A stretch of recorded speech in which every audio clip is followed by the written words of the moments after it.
Tekken sets The Tekken 7 World Championship Series. of Tech Tips. Tech Tips. Featuring Chris. Featuring Sean and Chris.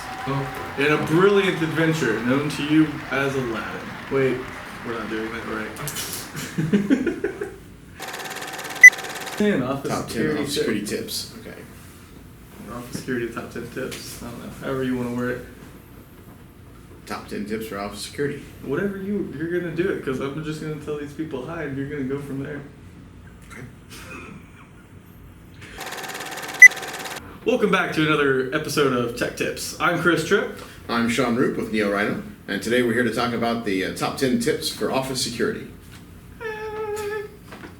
All right. So, what's your first tip, Sean? Access control is kind of a big thing with a lot of office security concerns. So gates, security guards, doors, and locks. Making sure all your entry points are well protected, so that people can't just wander into your offices. And also a helpful thing with that would be ID badges. ID badges are definitely something that you could implement, and basically they just have a little code. You go scan it on the door, it'll tell the system what that code is, and you save that code as a name, and that way you know who all accesses that door when. Definitely a useful thing to have security in the office. Another thing that I can think of is having alarms and security devices. So cameras and actual door alarms and window lock alarms and things like that. Whenever things are opened, then they most certainly will start going off and call the cops immediately. It pretty much just locks down your facility in a way to where you will get notified saying, hey, someone's breaking in. Or trying to access your area, and you can jump into the camera system, check it out, see who it is, and then authorize whether or not the cops come or don't have to go, or just disable your system. Some of them are on the phones now where you can just disable your alarm system. Yeah, and that's good, because I mean, even sometimes those alarm systems will have noisemakers within your facility too, so that if there's a security guard on premise, or there's even neighboring tenants that can come and investigate when they hear those kind of noises and things like that. So that's important to have. I think the next tip we have for this list here probably is employee training, making sure that your employees take note of suspicious looking visitors in the office, people they don't recognize, people that don't have proper ID or badges, making sure that they report those individuals to being able to channels. understand the difference between, this is a person that looks like he should be in the facility or should not be. Being able to make that differentiating factor is definitely a handy tool to have in your office. All it takes is for somebody to go down to a thrift shop and find a IT specialist polo shirt and a pair of good slacks and shave and a nice haircut, and 9 times out of 10, no one's going to question the IT guy. Nobody questions it, which is part of the problem. So knowing when to question it, like, hey, we have an IT department. Maybe you should know the name of that IT department, and also know the faces if it's a smaller department of who is all on your IT. Tech tip number 4: secure passwords. You might tell me a little bit about why that would be our office security top 10? Right. So absolutely, having secure passwords is always a big concern. A lot of people, you'll come into an office and see someone typing in password 1, password 2, their initials, their birth date, things that are really easy to guess. Straight down the keyboard. On the keypad. QWER 7410, something like that, where it's just like a string of convenient keys that are right next to each other, that would literally take someone that was trained at knowing how to compromise the system in 3 seconds, minutes to come in and find your password. Well, they've got websites out there that'll basically absolutely. They basically are using a software and have the list of passwords that it's already used.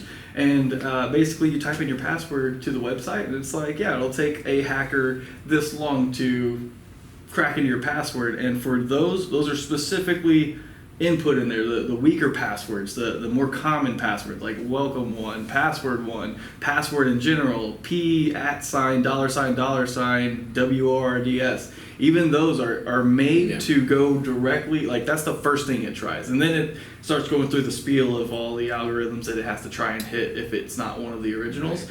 So definitely a useful thing to keep in mind, or a helpful thing to keep in mind, is to have a secure password that isn't crackable easily. Bare minimum. We always tell a lot of our clients that eight characters or more, non-sequential characters, and make it complex. Don't make it I like cats, or so. I mean, sometimes you can work with those kinds To of include situations. spaces make it harder. If they're allowed to. So there's some certain websites and certain applications that don't allow you to put spaces in there, but spaces are definitely a secure a portion that you can add into your password. Just understand you still need a capital, a lowercase, and a symbol. And that would all be the essentially what you could build as a password. And like I said, there's some websites out there you can check out, and definitely type in your password, not your password, but a password you would think is secure, and then it'll tell you how long it would take for someone to crack into it. Absolutely. And that not only includes workstation passwords and things like that, but also your wireless networks, your admin credentials for your network. Admin for devices. networking equipment, yes. Oh my gosh. Because I can't tell you, I mean, like we will go to a restaurant or something, I'll sit down with my laptop, I'll be working on something, and just out of curiosity, I'm like, I wonder if they're secure, let me check. I'll go have a conversation with the manager or whomever is on site that day, and just be like, hey, just wanted to let you know that I was able to gain access to your systems, just by sitting down and using the default password of your equipment. Exactly. You should go and change this right now. I can show you how to do it. Yeah. It's easy and to do. Default passwords are Googleable. Absolutely. You can just look 100%. them up. Yeah, definitely. Never, ever leave your default passwords the same. Always change, even if it's to something that's not super secure. At least it's not the default. So it literally takes no one any effort to just go and Google a default password. Yes, so, definitely. So next up on our list, I think we have locking up files. Your physical files. Your physical files. Definitely. If you're still in the paper world, and it's still most companies still have a paper aspect to them. It's important that if you've got your HR department has a form with someone's social security or personal information. Someone has a client information that's got all their accounting and private information on it. There's also I guess clients for medical facilities as well. Absolutely. Like, that's the biggest concern. Oh, yeah. They have a whole compliance standard known as HIPAA, just for that. Yeah, so absolutely. It's definitely something to keep in mind. You got to keep at least a file room somewhere where you can lock away things like patient records and even if you're working with it on your desk, just if you're going to step away from your desk, it's just like locking your workstation. Take it and put it away and lock it. All the rules, you have to put it away. Having a little lockable safe right next to you is definitely a helpful item to stay compliant with HIPAA. That's for sure. And we'll have a video about that probably much later on, but we'll have to know it. Yeah, we'll go over HIPAA when we come to it. Definitely. For sure. So after keeping your files locked up, you never write your password down. Just going back to the password thing. Anywhere. Not under your keyboard, not on a sticky note, not on your monitor. Don't even have it saved in a notepad document within your desktop or in a folder. It's definitely something that you don't want to have easily obtainable by any means necessary. Sure. Especially if you deal with things that really require you to be secure. But I think one of the biggest things to push here is also keeping your workstation locked and having secure passwords. Make sure anybody who's coming in with malicious intent prevents them from actually getting into your computer and doing something on there, which it could be an email to your CEO about how much you hate him, even though you don't, but the potential is there, so why not protect yourself? Absolutely. You'll never know when someone wants to access or send an email or do this or do that maliciously. Especially, we coming in, and when I first started in IT, we'd walk and sit down at a workstation and see someone's sticky note, across the top of their monitor. With that's just how you log in. So, I mean, if you see something like that, it's just, if you see something, say something, right? And they teach you that when you're a kid, right? So it's good rule to follow in the workplace as well. Definitely. Most certainly. Yeah, absolutely. I think next up on our list we have network security, and it's kind of just an overall general topic to talk about, but there's a lot of depth to it that we can really go into. So what are a couple things for network security that you can kind of... You probably want, so good gateways that are up to date, keep your firmware up to date. That's definitely something that is important, because every week there's a new loophole that I see in some form or fashion, and like Windows just had one that came out with XP, where they actually, XP and with like all Windows systems had an issue where you could hack into it, and they actually pushed a update out to XP just to fix it. Yeah. And it was absolutely. like XP hasn't received an update, 3 years, 4 years? So It's been a while. Yeah. Gateways, your spam filters. So spam filters are really helpful to pretty much, it does what it says, filters out the spam.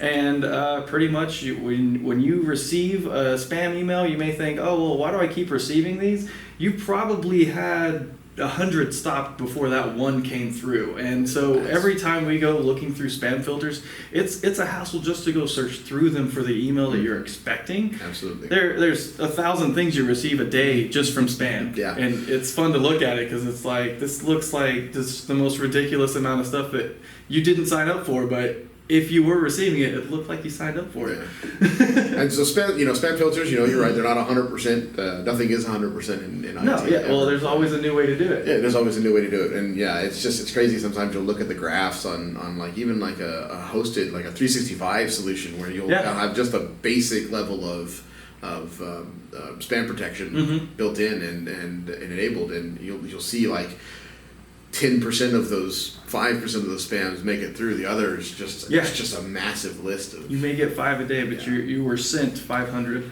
Absolutely. Yeah. So it's definitely a thing. Firewalls too. Firewalls are another part of that. Keeping your firewalls active, up to date. Make sure you have your proper access rules set up, and no. And then on top of that, web filters too. Web filters, yeah. Absolutely. Just keeping that outside perimeter of your network as secure as possible, but even inside your network too. Keeping your credentials for your admin things. We already touched on that kind of, but making sure you don't have your own passwords written down somewhere for something like that. That's true. And also another way to stay secure is to separate your network. So most people have a guest Wi-Fi and a main Wi-Fi.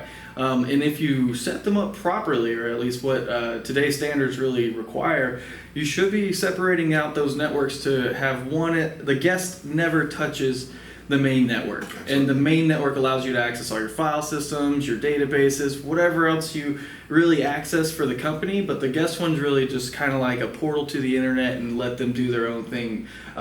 Pretty much anything else work related, you just make sure they connect to the right network or Wi-Fi. Yeah, or even on a wired network, having your different networks separated throughout your wired network as well. You could set up VLANs and separate out. You could go as far as to even separate out each company position or area. Like here's accounting, and here's the quotes, and here's the facilities and things like that, and have that all separated out. That way, if somebody gets a virus of some kind from a spam email or anything like that, then they jump in there, and we're able to just kind of cut off that portion of the network rather than taking down the entire network itself just to fix a problem. It's just like one little area that we can shut down and maintain. Yeah, absolutely. Since it's all separate. I think one other thing to touch on, and like I said, this is such a broad topic that we could just go on and on about, but even as far as down to like having your laptop drives encrypted, so that if someone happens to just grab a laptop and walk off with it, they can't, it may not necessarily fall under network, but it is, it's part of your network. So essentially. Having encryption in place, so if they take a laptop that's properly locked and properly secured, they're not able to access, or they're going to have a very difficult time trying to access that information. That's true. And talking about having the proper termination policy. So if a company needs to let someone go, or someone's leaving the company, have a policy in place. And so this is one of the other tips is just make sure you have a set of plans, a set of rules and requirements to make sure whenever someone leaves the company, they don't have access to any of your stuff. So that means VPN access, Active Directory or domain access, access to the Wi-Fi password and things like that. Like there are ways to separate all that out to basically make sure people aren't able to reconnect to your company after you've let them go or after they've left the company. Right. Yeah. Absolutely. Because not all terminations sometimes are amicable. Sometimes an employee's going to get frustrated and they want revenge, and that's unfortunate when it happens. But if you take the proper steps to ensure that you change all of those passwords, revoke all their access to everything, emails included too. That's a big part. Because it'll be on their cell phone. Yeah, absolutely. Yeah. And a lot of mail servers, if you set up a mobile device to interact with your Exchange servers and things like that, you can set a lot of settings to you have admin credentials to essentially remotely wipe those mobile devices and things like that. So. That you can kind of help prevent those situations from coming up. So most certainly. Yeah. I think our next tip is going to be computer locking your workstations. That's probably the number one thing that I see at most client sites. Yeah, they just walk away. It's okay to leave it unlocked, and that brings us all the way back to having secure passwords and locking down your station. Yeah. It's a necessity to make sure that nobody can access your stuff. As long as if it's important to you, it's something they could maliciously change, and that's something that we're here to try and prevent. So the easiest way to do it is you press the Windows key and the L button, and then that's it. Your computer should lock. If it doesn't, you may want to call IT because there's probably something broken, but Windows key and L will lock your computer. If Macintosh has a way, I think they may. I think it may be Command L, same mentality, but essentially, yes, it kind of all is easily done. You can also click down at the bottom right of your start button and click the little person if you have Windows 10, your little profile icon, and there's a lock option there. So even the tried and true Control-Alt-Delete will still get you there. That Control-Alt-Delete will give you the option to select lock this computer, and that will allow you to lock your computer down. So so for our last tip, Chris, what do we have? Screen timeouts. So in a sense, you're also locking your machine when you allow your screen to time out or go to sleep. So what happens is you can set a timer for when the screen turns off on your computer, and that just basically it'll lock your computer or put it to sleep depending on your settings, and basically is another way you can set it for to lock down your computer. You can set it for 5 minutes, so if you did step away and forget to hit the Windows key L, then it'll just time out for you after about 5 minutes. 5 minutes is what I like to use. A lot of people use 15 or so. 15 is a okay time frame for those who are in a more casual environment. But absolutely, we're not perfect, right? And sometimes you forget to lock. Sometimes an emergency comes up where you're in the zone, right? And you've got to run and you've got to take care of something real quick, and you just don't think about it.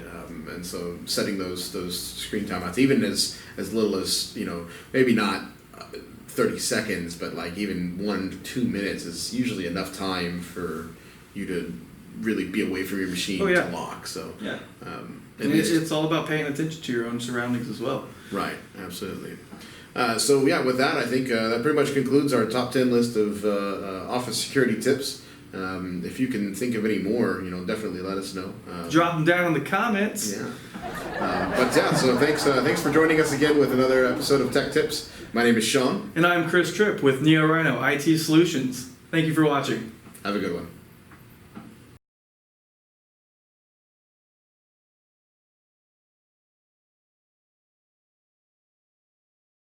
High five. I didn't say my last name. That's fine. You were introduced to Sean Roop anyways.